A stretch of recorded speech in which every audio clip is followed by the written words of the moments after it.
Everybody, I'm back. Everybody, Gina Young is back, and I'm back with yet another amazing recipe. I am so excited, yet another day, because today at the Young's house, Gina Young is going to share with you all how easy it is to make a delicious blueberry pound cake.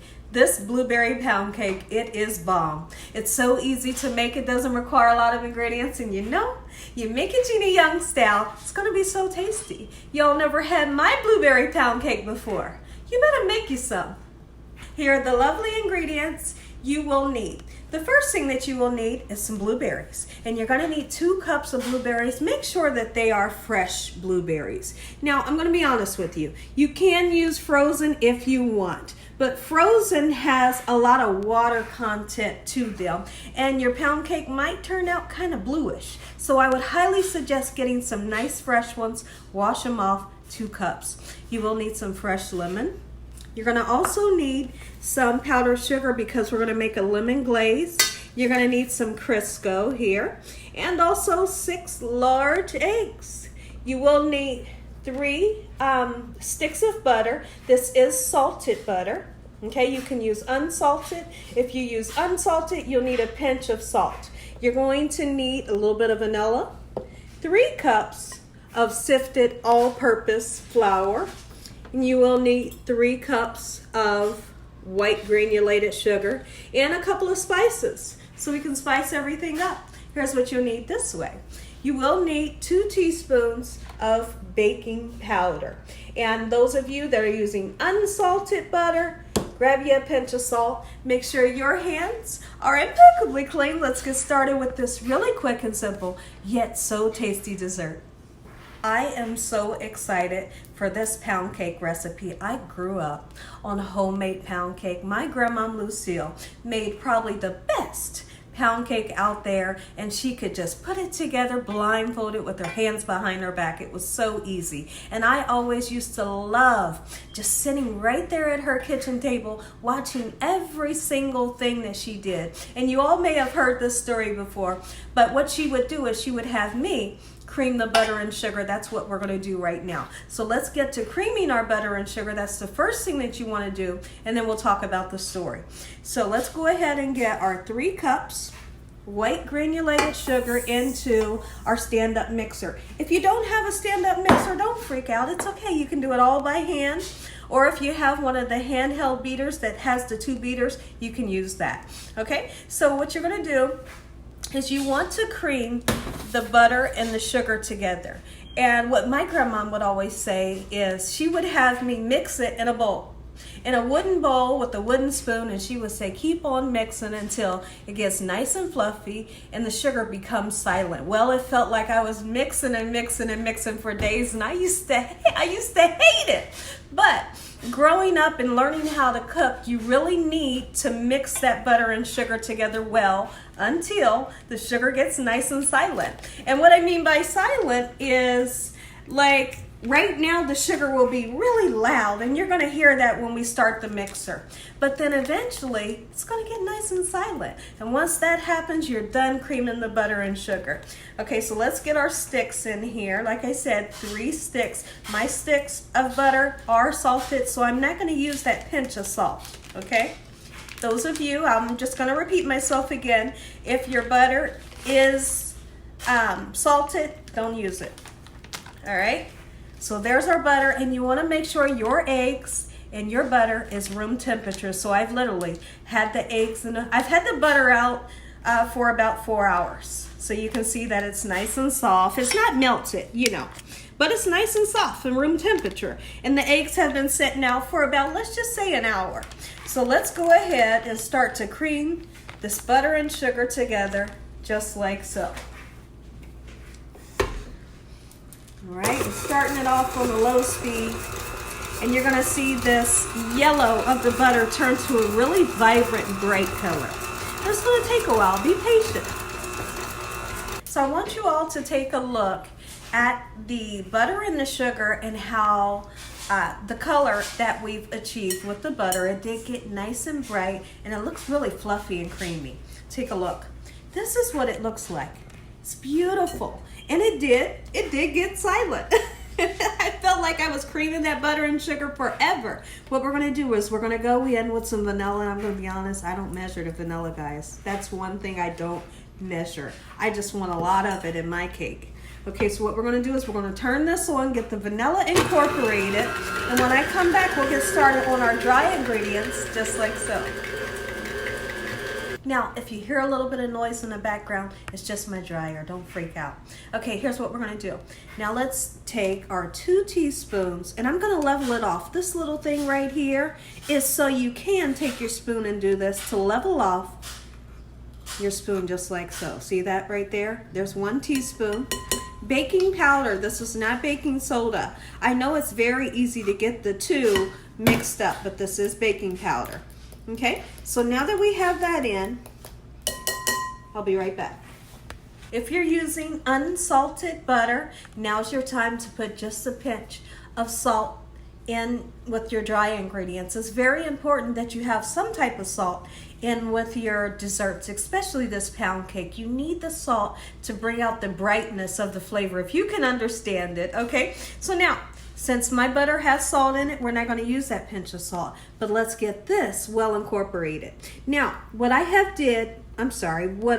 done was I pre-sifted the flour. You don't have to sift the flour, but I feel like when you sift it, it makes a much lighter pound cake.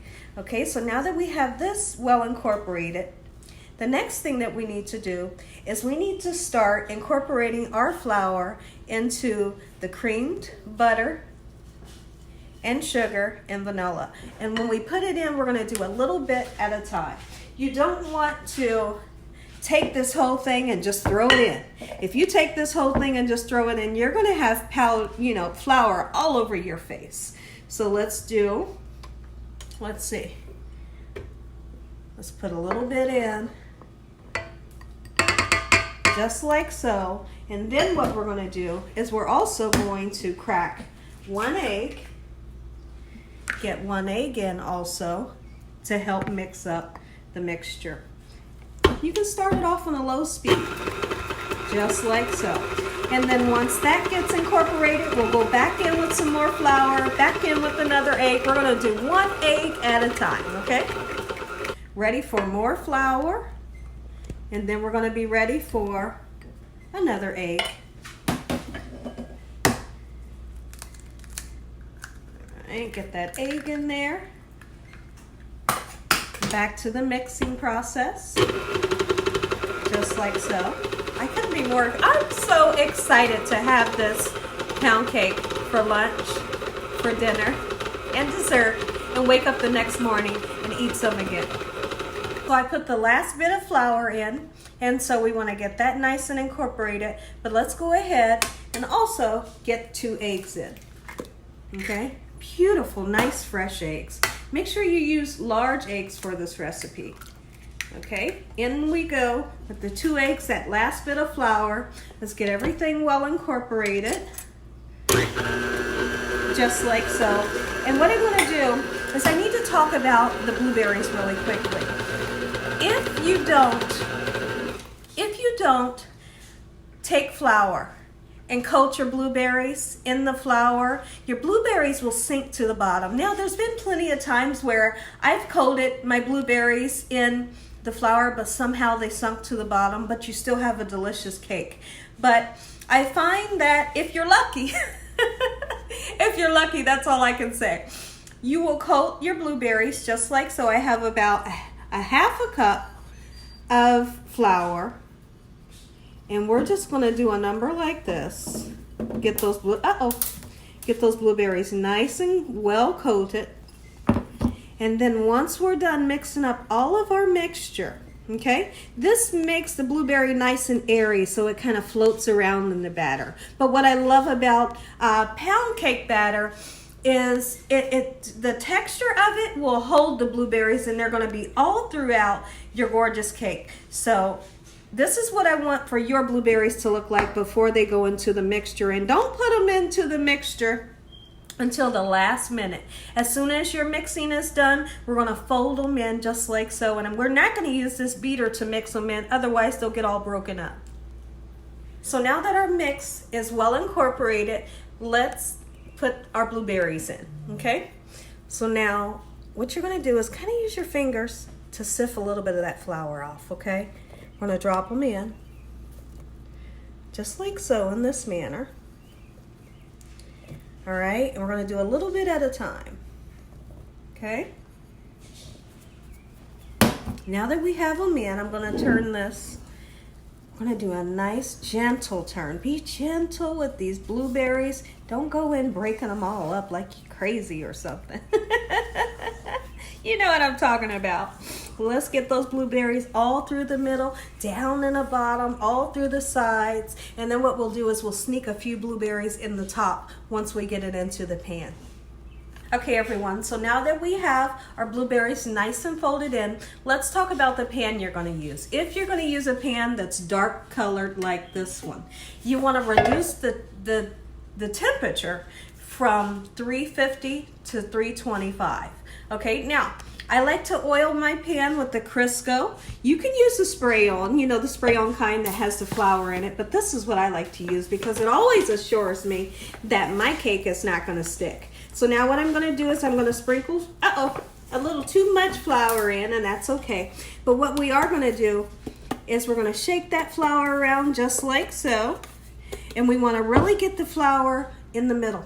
Get the flour in the middle just like so. And then I'm going to shake this onto a baking dish. Okay, so I can put this flour into a freezer bag and we can use it you know, at a later date. Okay, so once I get all that done, we're going to get this in the oven, 325 degrees, for about an hour and 15 minutes. Let's go ahead and get our cake batter into our pan. And you can see that we have shaken off all of the flour. Okay, our cake pan is nice and oiled and it's floured. Now, this cake mixture, it's meant to be kind of thick. It's supposed to be thick. If yours is thin, you did something wrong. Okay, so now let's get it all out. And once we get it all out, I'm going to come back and show you how I like to put the few extra blueberries at the top. And then in the oven we go, once again, 325 degrees if your cake pan is this color. Okay, so now that we have our cake batter into the pan, it takes a little while. Be patient with it. Let's take a rubber spatula, and you just want to smooth it out just like so. Okay, just like this, in this manner. Make sure your oven is preheated if it's not already preheated. You know, there are a lot of people that like to make a pound cake starting out with a cold oven, and they turn out delicious. I just really haven't had the nerve to try it, but one day you're going to see me get on here and give it a try. So now that everything is nice and smooth, we're going to do what Grandma would always tell me. Give that bad boy a nice whack on the counter, okay? So we're going to whack it 3 times, and what that does is it takes the air bubbles out. At least that's what Grandma said. So now we're going to take some blueberries and we're going to strategically place it in there, okay? Put a nice amount in there, okay? Just make sure you coat them. Get in there. Just like so. They're going in the oven, 325 degrees. When this cake is done, I'm going to come back. I'm going to show you how to make a glaze that's lemon flavored. It takes 2 minutes to make it. I'm going to say an amazing prayer. We're going to slice down into this cake, and you all are going to get that first bite. So while we wait on our cake, let's go ahead and make a glaze if you decide that you want to use a glaze. So I've rolled my lemon here, you know, just like this, to make it nice and juicy. You can use all lemon juice by itself, or you can use milk. I'm going to use the 2. I'm going to start with powdered sugar, and I didn't measure it, just being honest. Okay, a little tiny bit of milk going in. All right, and then we're going to put in some freshly squeezed lemon juice. I'll get that. Let me get that seed. Get out of there. You shouldn't be in there. Okay, so now I'll use my hands to catch any seeds. We're going to mix this up until we have that perfect thick consistency of a glaze that we're looking for. And when I come back, I'll show you what it looks like. So our glaze is done. I want you all to take a look at the consistency. It took me less than 2 minutes. Here's the consistency. Beautiful. It's going to be nice and pourable. And let's give it a taste. Oh. Got that Lemon tastes beautiful. Really quick and simple, Gina Young style. Take a look at this gorgeous cake. It cooked 325 degrees, an hour and 15 minutes. Here, what we're going to do, we're going to flip this over onto this cooling rack, and then we're going to put our gorgeous glaze on top of it, slice into it, say an amazing prayer. You all get that first bite. Come on, pound cake. Look how beautiful she is. Ooh, you better make yourself. What we've done thus far is we've let this cool down just for a little bit, because I feel like don't put your glaze onto a really hot cake, okay? You just don't want to. It doesn't matter how the glaze goes on, just get it on there. Look at that. And this cooling rack is going to help pick up any extra glaze that may fall, okay? Gorgeous cake that we have here. Let's slice this bad boy so you all can take a bite. Beautiful. Take a look at it, everybody. Gina Young style, blueberry pound cake. Make you some. Listen here, everybody. If you all enjoyed this here video, give me a thumbs up. If you haven't subscribed, what are you waiting on? Tell your family and friends and everyone you know, tell the whole world about Gina Young, what I'm doing in this kitchen on a daily basis. Let's say a quick prayer. Heavenly Father, we thank you once again for a beautiful day. Lord, we thank you for your love, time, your mercy, and your understanding. Please forgive us for our sins. Come into our hearts. We make you our Lord and Savior. Send your angels down to surround us day and night, and your Holy Spirit to help us make good decisions. Give us peace over our minds in the name of Jesus. We pray that no weapons formed against us shall prosper. We bind the devil away from us in Jesus' name. Devil, you have no authority over this household. Heavenly Father, we thank you for the roof over our head, the food, the love, peace, and the joy that you bring us every day. Amen. Amen once again. I know you want a bite, and I'm going to give you a bite right now. And here's the thing. Right now, this cake is so warm. I wanted to really wait. I wanted to wait till it cooled down so the icing wouldn't get too hot, but I couldn't wait, and I know you all can't wait. First of all, let's do a 360. Look at that baby right there. Oh, girl. Take a bite. Let me know. Hold on, guys. Let me know what you all think. And as always, God bless. Good night.